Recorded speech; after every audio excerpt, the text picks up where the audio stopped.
So now we've done the bias, I'm just gonna close up. You can see there, I've pinned it, just loosely though. We're gonna close up this side seam. Now I'm doing French seams, so I've put French seam is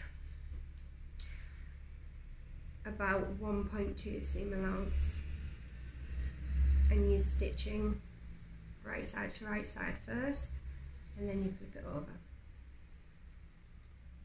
So you start with a 5mm seam, just going down, make sure my bias edges are meeting up there. So basically I'm just running with my foot is on the edge of the fabric.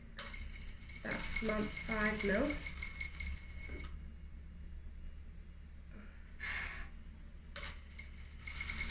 And if I go a bit wobbly at times, I can just trim it slightly. I mean, I'm going to trim it afterwards anyway, because you don't want your free edges, popping through when we flip it over. So I like to pin all my seams, especially when using silks, because they move and they're slippery. A lot of people like to tack them first. I don't really do that. It's very time consuming, but obviously very, very perfectly neat. But I feel like I can get that neatness already with just putting a million pins in and keep the fabric quite taut, and then it doesn't move like this one's moved, but I can just try and shuffle it over. It's looking good. So almost to the bottom.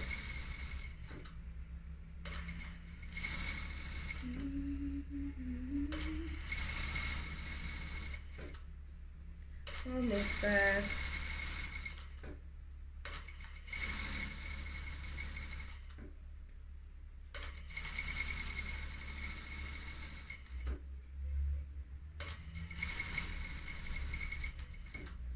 So we just get to the bottom.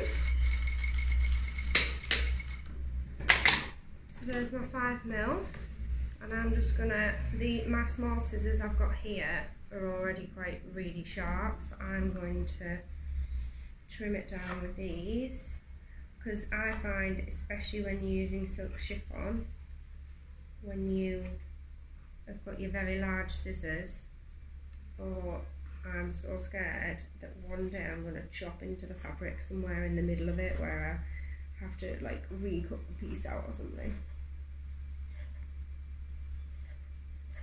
So, and there's leftover bitty bits there, so you can see what I'm chopping off. And it's just so when we flip it over to finish the seam, like, it's not very nice when you've got like all the frayed edge bits peeking through. It's not very neat really, so this just ensures that all those bits are not going to peek through. But you obviously don't want to chop too close to your stitching, because it'll just end up fraying away and then your seam will disappear and undo itself. Now what I tend to do, which makes life easier, is actually press this seam. I press it to one side and it makes it easier when we flip it over to do the seam. So I won't do it now because I'm doing this video, so my iron's over there.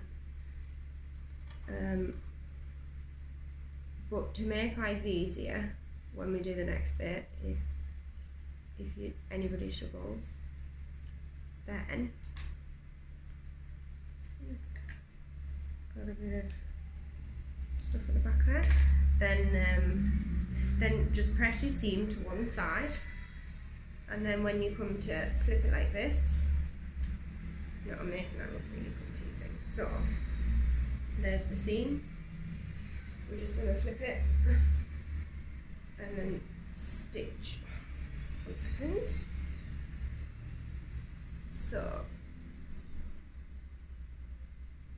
there's the seam. We're just going to stitch. No, I'm going to have to press it. It's all bubbly. 1 second, I'll be back in a sec.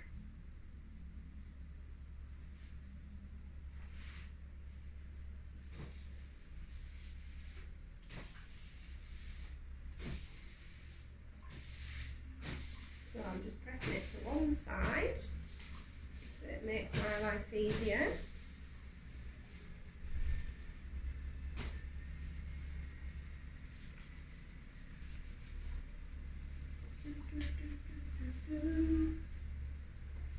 Right.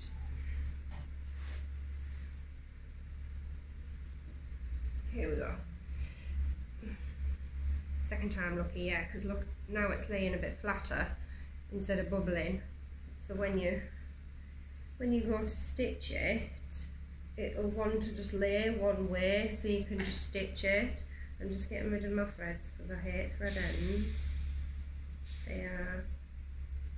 They annoy me. So there we go. That's laying so much nicer now. So let's just check. This should be now. Yeah,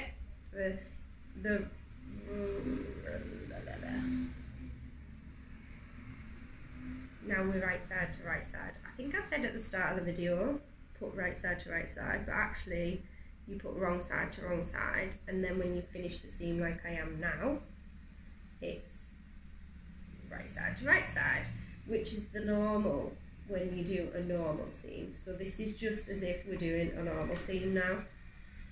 So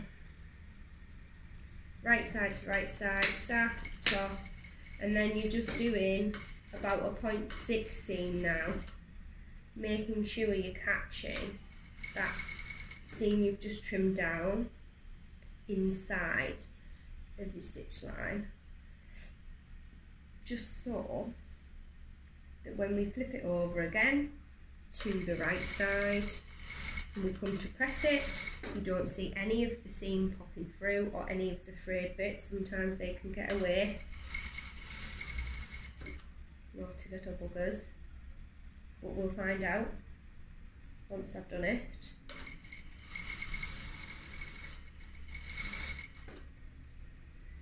But French seams is so nice. I just think they finish a garment off like beautifully. A lot of companies don't use them these days. Time consuming, but it's definitely, I would say, the higher end of the market really that would use them.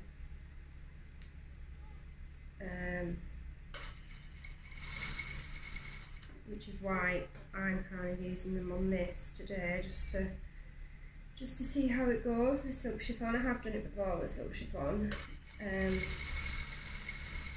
It's just nice to see how it goes with this one. There's always different types. This is almost got like a bit of a crinkle to it as well. Not my ridiculously unpressed material, I mean just in general, when it's all pressed, it's got a bit of a crinkly sheen to it, which is quite nice.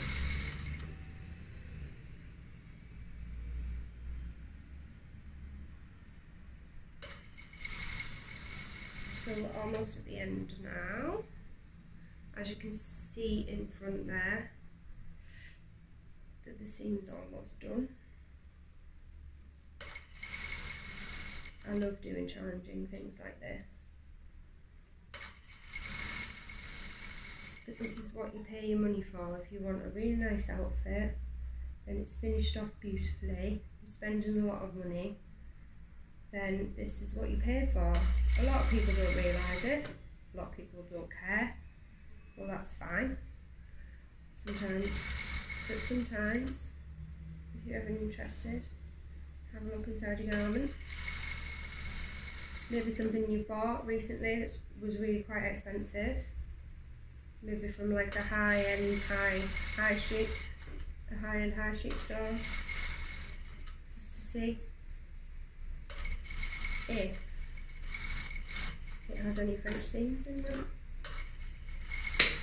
And then you have good quality. There we go. There's that French seam. So we'll just flip it over and hope for the best. No, it should be fine. Yeah, there we go. So I'm just going to press it, but I don't see any raw bits or little hairy fairy bits popping through. But there we go. Yeah, and once it's all pressed, that'll lay it beautifully. Just go and give it a press.